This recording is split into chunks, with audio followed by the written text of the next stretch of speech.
We always want to start with delineating the property lines. Sometimes a survey is needed for that, or just going based off the old fence line and confirming that with the neighbors. After that, depending on the design and layout of the fence, we want to make sure we go for the right distancing in between the posts.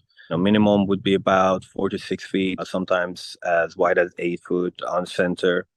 And when it comes to material, always want to make sure go for pressure treated wood. So that would protect it against rots. And depending on budget or design, that can also be a metal post, like a steel post that is primed and weatherproof that will hold better.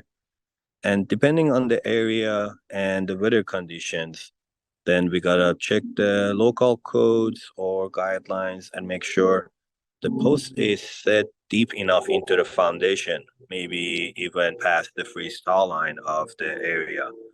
So all these need to be checked. Sometimes you can call your local city and ask them, or simply ask a professional fence contractor.